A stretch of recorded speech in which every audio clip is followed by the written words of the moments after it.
everybody, Tasha checking in with another video, and this is going to be a story time video, y'all. If this is your first time joining my channel, go ahead and like, comment, and most importantly subscribe to the channel. We have a great time over here.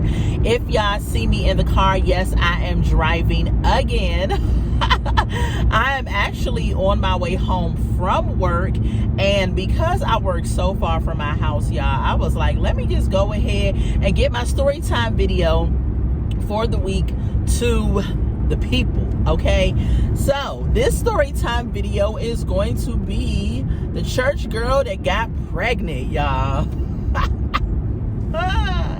And the church girl is going to be Wah. It is me. And so if it's your first time listening to a story time with me, my story times are basically things that has happened to me in my life, and it just gives you a snippet of getting to know me, a little bit of a look inside of who I am, some experiences that has happened, and yeah, that's my story time. And that's what most story times are. When you come across people pages and they do story times, they're mainly talking about situations that has happened in their life that they want to share with you all. Now, I won't share every single thing that has ever happened to me, but there are some things that I will share with y'all. Okay, so again, the story time video is entitled The Church Girl That Got Pregnant, which is me. Okay, so let's travel back in time. Bloop, bloop, bloop, bloop, bloop. Back. The year was 2020. The year was 2003. Was it 2003? Hold on, y'all, let me recall. It was, and if I'm not looking at y'all, that means I'm driving. Of course, I had to keep my eyes on the road. But when I can, I do kind of try to acknowledge y'all, look at y'all. So the year was 2020. Why do I keep on saying 2003? That's crazy. It's 2003. And I was single. I was in college. I had a job.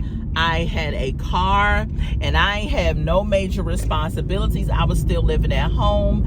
I wasn't really paying no bill or nothing. And so, y'all, at my age, at that point in my life, I was living my best life. I was 20 years old, and I was just enjoying life at that moment. I was working at the time at Olive Garden, and I had a group of friends. Well, a lot of, if you know the serving industry in a restaurant, a lot of times you become really close with the other servers that work there because y'all work together all the time, just like at any job. But at Olive Garden, we were like really, really close. And so I remember one of the girls that I was really cool with, her parents were kind of well off, and her parents had a timeshare, and and they were able, timeshares, they were able to travel wherever they wanted to travel. And so she told me and a couple of other girls that, we're going to plan a trip to the Bahamas. Girls trip to the Bahamas. And so we did plan the trip. It was so dope because this was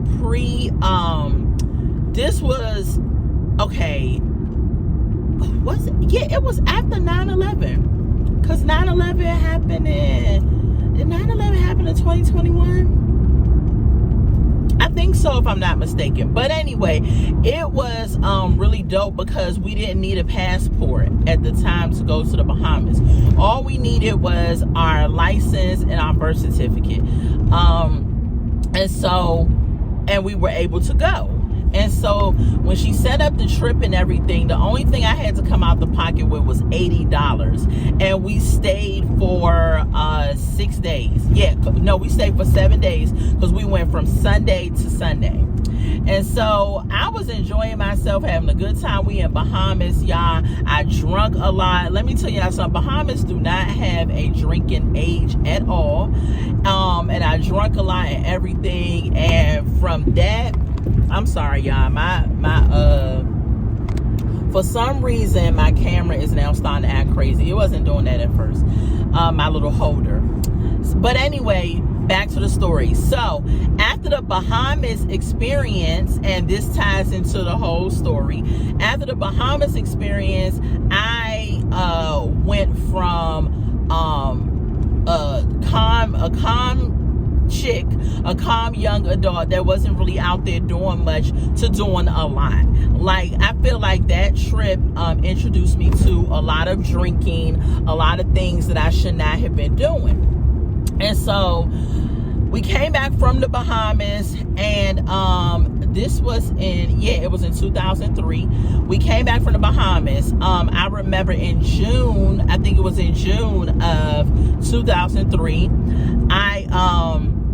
I remember like it was yesterday. I was supposed to go. Now, let's back up a little bit. So yeah, I started doing things I wasn't supposed to be doing. So I am a Christian and was a Christian at the time. I got saved when I was 12 years old. I got baptized. I got filled with the Holy Spirit. So I had all of the basis of a Christian young woman. I was going to church every Sunday. It was just, we had been doing it since I was 12 years old. And so my mom didn't play that. It was like, yes, church. And if I keep moving the camera, y'all, that's because I don't want it to fall. And my mom was like, yes, church is every Sunday. And we were in church every Sunday. And so I remember I was in church, but I loved God, but I did not have a relationship with God, and I was not acting in the way that I should have been acting, especially after this Bahamas trip. So after the Bahamas trip, I still was going to church every Sunday, but living whatever way I wanted to, Monday through Saturday. And so I remember one day after work, well, one day it was a female in particular, and at the time I was a huge Jay-Z fan, right? And so one of my co-workers, this girl I work with, she had tickets to go see a Jay-Z concert. And so I was like, oh, bet, I'm there. I'm going to this concert. And so we were getting off of work and we were supposed to go to this concert. I had an outfit and everything picked out, the whole nine. Went in the bathroom. Girl, didn't even go home to wash my butt or nothing. We was just going to the concert from work. So changed my clothes and everything. We supposed to go to this concert. Something happened, and I do not remember what happened, but something happened where we did not end up going to the concert, and I was so mad about it. But because we didn't go, we didn't cancel the night. We just went over to Fridays, the restaurant, which was across the street from Olive Garden. So we went to the Fridays, and when I got inside the Fridays, I had saw my daughter's father.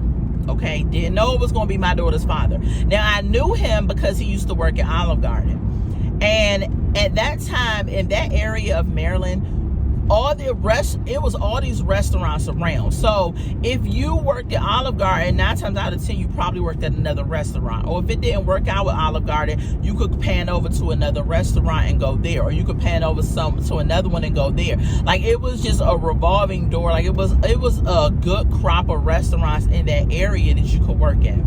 And so I came in, I saw him, and me and him started talking and everything. Now,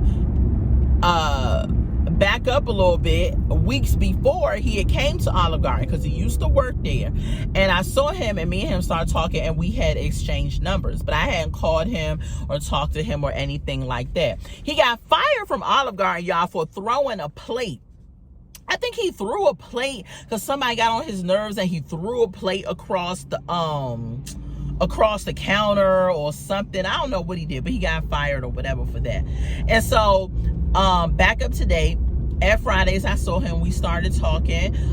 He was like he was about to go kick it at his uncle's house or whatever. So me at the time, I was hot in the pants. I was hot in the pants doing everything I thought I was big and bad enough to do. Thank you, God, for your grace and your mercy, because anyway, so I ended up leaving with him. I remember it was raining a little bit that night too. So I ended up leaving with him, or I think I was driving. So he got in the car with me. So we ended up going over to his uncle's house. When we got to his uncle's house and everything like that, no, let's back up a little bit. I had got his number. Remember I told you I got his number when he came to Olive Garden. So once I got his number, me and him was communicating back and forth. So we had met up at hotels in different places before. So we ended up turning into sex partners. Like, that's all we were. We weren't in a relationship. We would go out from time to time and like do stuff together, as far as like maybe getting something to eat or just seeing a band or something like that. But it wasn't nothing major. Like, we already knew at the end of the night, like, that's what we were going to do. Or even if we weren't going out, if I wanted to do what I call him, if he wanted to do what he called me, that's all we were. Okay, so now back up today. When we were at Fridays, I left with him. We had already been sleeping together at this time. I left with him. We went to his uncle's house.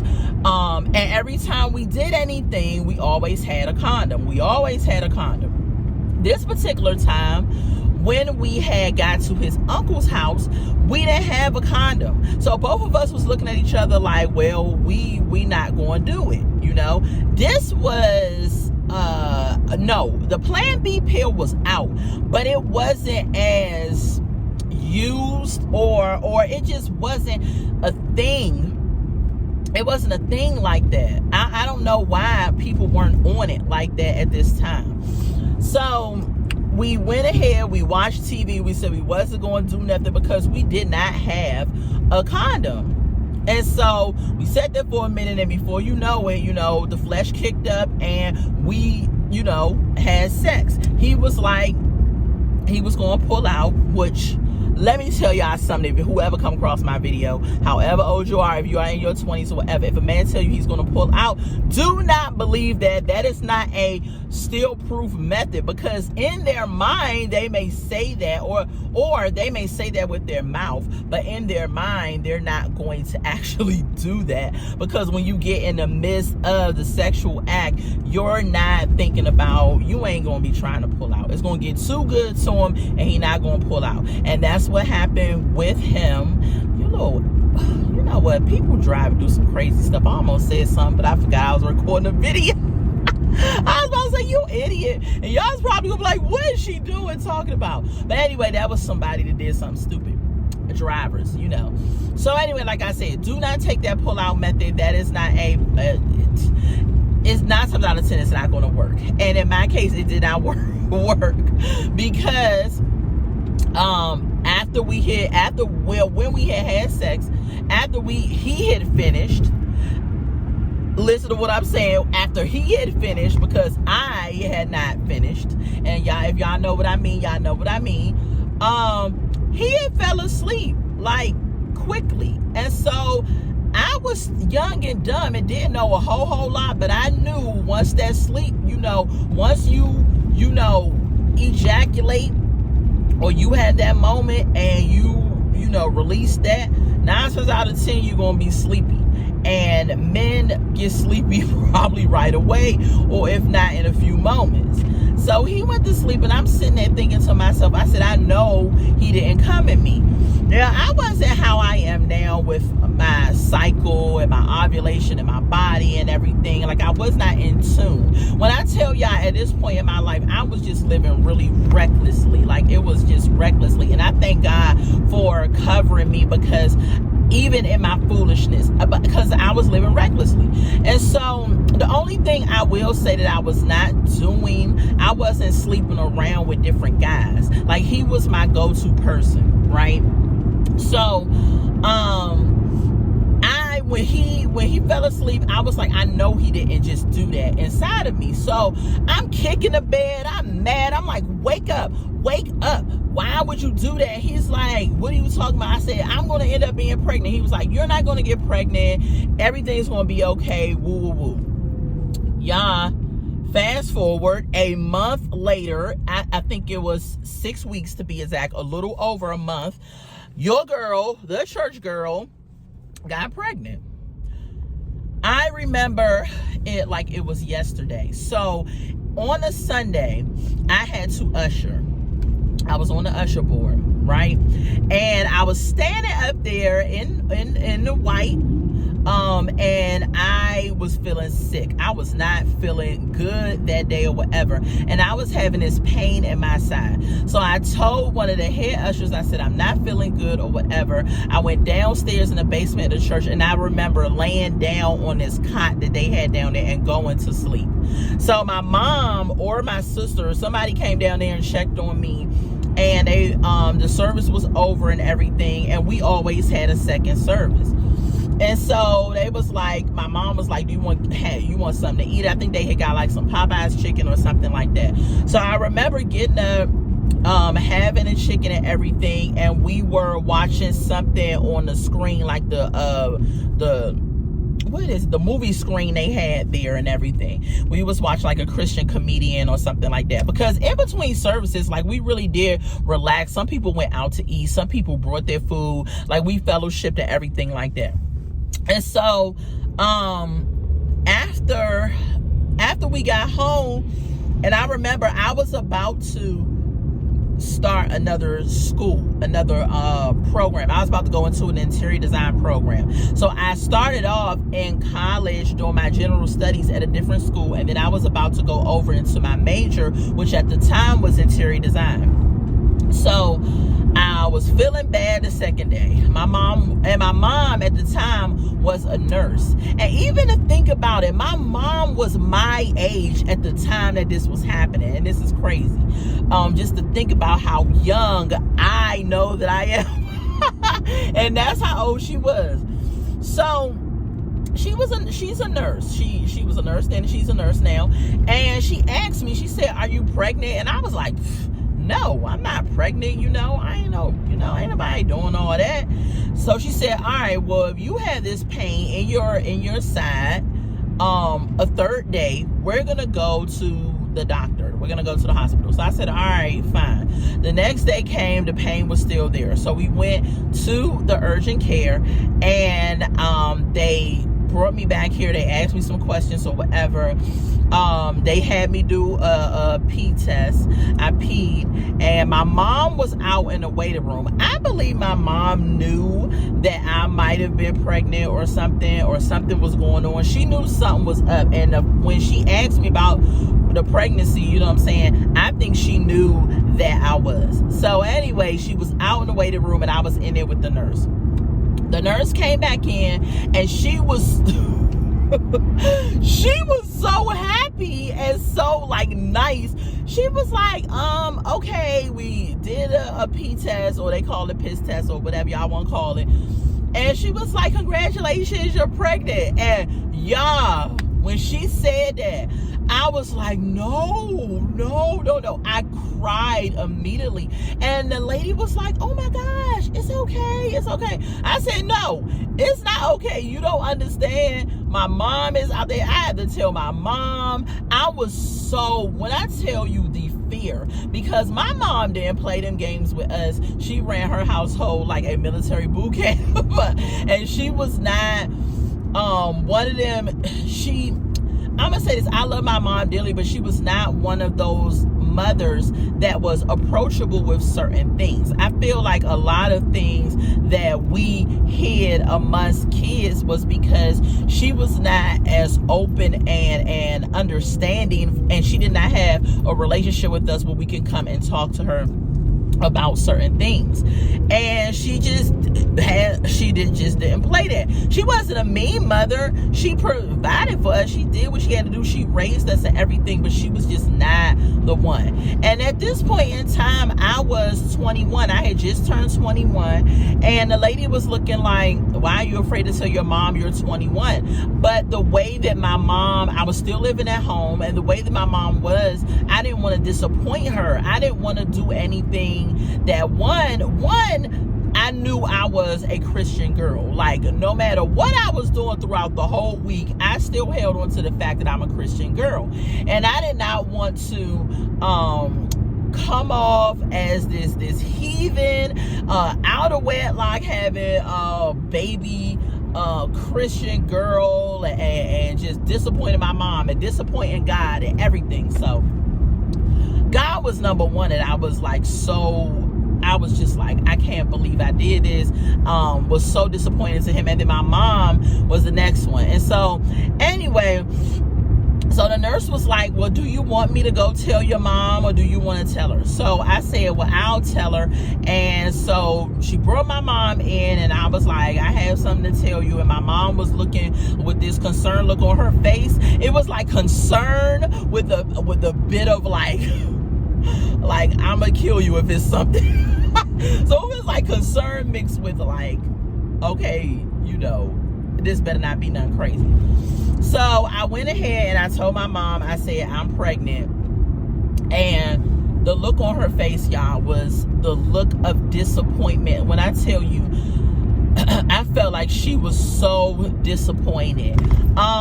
She didn't say much. I don't remember if she said okay or what, but I know she had went outside and she left the room. I guess she had to have a moment like to walk around and gather her emotions and feelings and everything about it, because she didn't. One, we were a Christian household, so of course getting pregnant outside of wedlock is a big no-no. You know what I'm saying? She didn't want that for me. That's what I'm thinking it was. So I put on my clothes and everything like that, and I remember we had went home and everything, and so my mom was basically like, well, who's the father?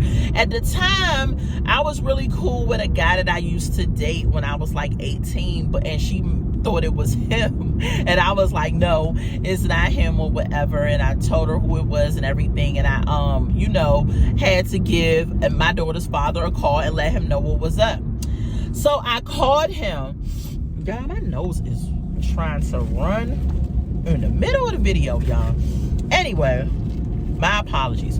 So I called my daughter's father, and I told him, I remember telling him I'm pregnant, and this dude was like, how is that possible? Because we had sex like over a month ago. And I was like, dude, I'm 6 weeks pregnant. Like, it's 4 weeks in a month. We had sex a little over a month ago. It is your child. You were my sex partner. I wasn't out here popping, locking, and dropping it with all these different dudes. It's your child. He basically hit me with the how do I know it's my child thing without saying that. So he said, okay, we need to meet up and talk about this, blah, blah, blah, blah. In his mind, he wanted me to have an abortion.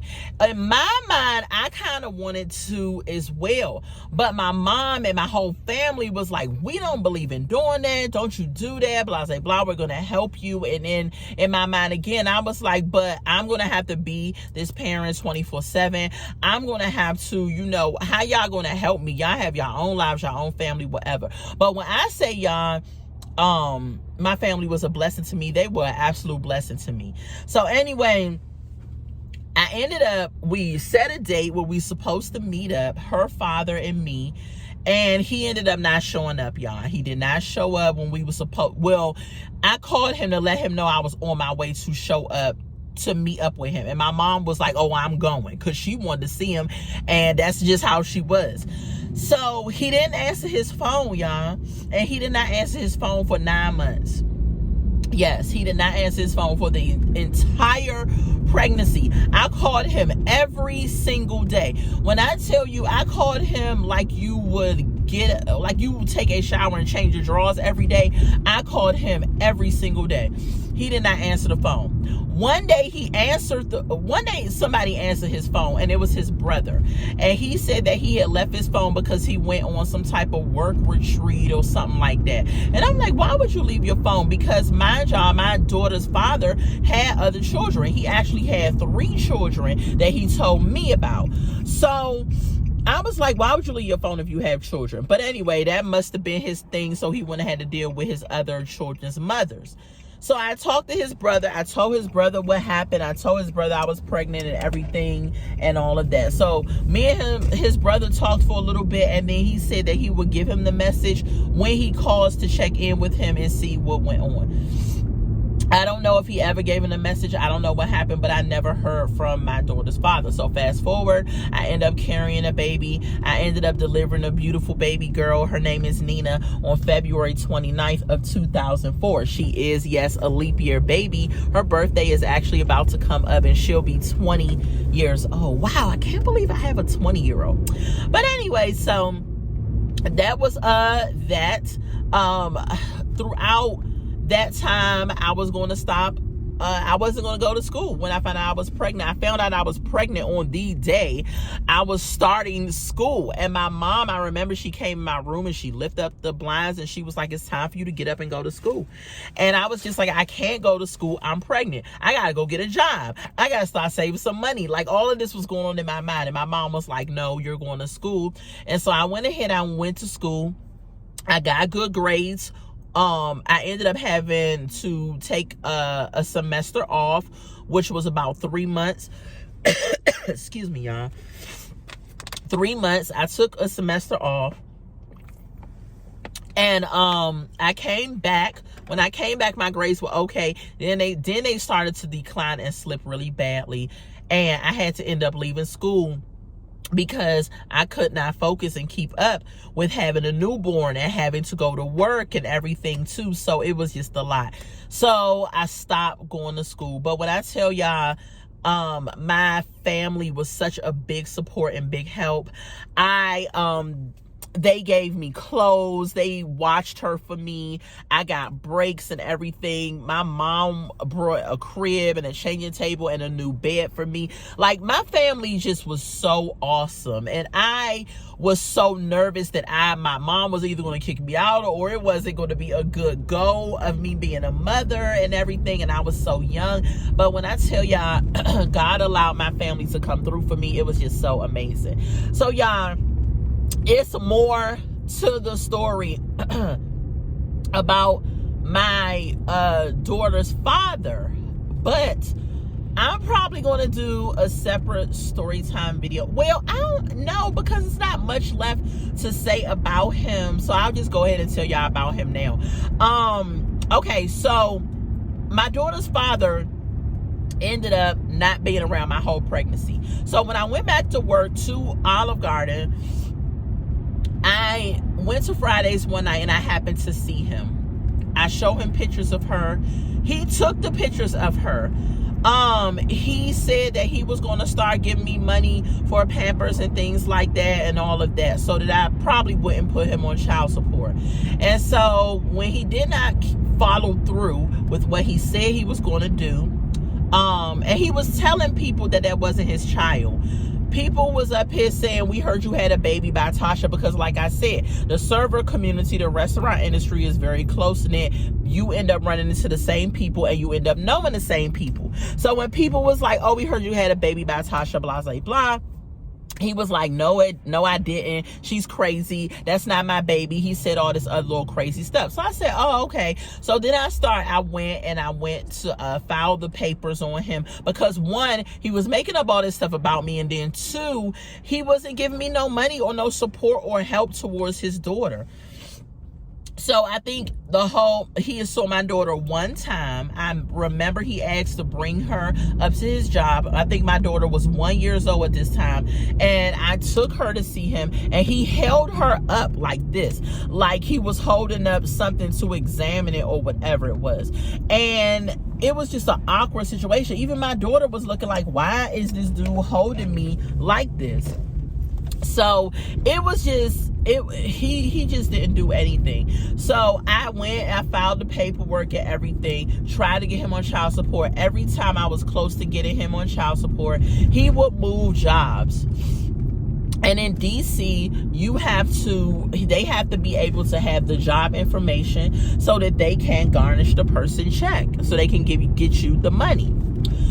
So fast forward, when my daughter was 3 years old, I'm about to say my husband's child. The devil is a lie. I'm glad that did not happen. When my daughter was 3 years old, I remember seeing him one day in Fridays, and I told him that he looked terrible. Like, I didn't hate him. I just wanted him to do what he was supposed to do for my daughter. Like, I did not hate him at all. I just wanted him to do right by her. And so I saw him in Fridays. He was at the bar. He looked really terrible. He told me that he was going through some stuff, that his mom had died. And I was like, oh, wow, I'm so sorry to hear that, everything, blah, say blah. So when he told me that, but, I thought his mom actually did die. Fast forward, and my daughter's father, just to let y'all know, he would make up a lot of stuff that was not true. Like, just to get sympathy or get out of paying somebody that he owed money or whatever it was. Like, he was one of them guys that was like a smooth talker, everything, and would lie at the drop of a hat. So when my daughter was 3 years old, he ended up dying. He passed. And he ended up passing from a brain aneurysm. And when I found out that he passed, it was from a friend that me and him both knew. And he called me and he told me that he died. And I was like, wait, what? So I don't know why, but I was at work and I said, well, it could be a lie because he always making up lies. So he called somebody else to confirm, and it was true that he did die. And so when he called me back to let me know it was really real, I went in the bathroom at my job and I was boohoo crying. And I'm thinking to myself, why am I crying? This dude has not did anything for my daughter or whatever. But when I tell y'all, soul ties is real, y'all.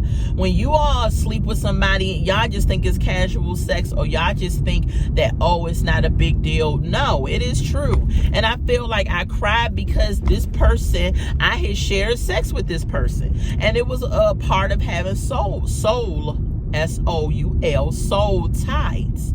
So, but anyway, fast forward, I went to his funeral and I found out a plethora of information that I did not know about him. Number one, he was married. Yes, y'all, he was married. I had no idea he was married. Number two, he had more than 3 kids, y'all. My daughter is number 10. Number 10, counted 10 of his children. I did not know that. He told me he had 3 kids. He had 6 different baby mothers. Well, I'm number 7 probably. And when he died, my daughter was 3. So I don't even know if he had another child. He could have had another child before he died. I do not know. Y'all, this son is sunny. Hold on. So, yeah, he had 10 kids. And his mother was not dead, y'all. His mother was at the funeral. This is what I'm talking about when he lies. And it's crazy because the Bible says life and death is in the power. Death and life is in the power of your tongue. And he said that his mom died, and a couple of weeks later, he ended up dying. Isn't that crazy? Like, just ridiculous. That's how much he lies. So, my mom went to the funeral as well. She went before me because I had school that day, and so I was getting ready for school, and then I was gonna go. My mom ended up meeting his aunt that was sitting on the front row, and she gave the aunt my contact information. My mom, she was all up in it. And so fast forward, a week after he died, the mom called me and she wanted to meet Nina. And I brought Nina over his mom's house. And the mom was just staring at Nina and everything. She didn't say nothing because Nina looked like his other daughter. So I've heard. Never saw his other daughters. So fast forward, I thought, well, maybe the good thing out of this situation is that Nina can get to know her other side of her family. And just because she didn't have a relationship with him, she could have a relationship with the family. So I ended up sending the mom an invitation to Nina's birthday party. It came back. She did not adopt a relationship with Nina.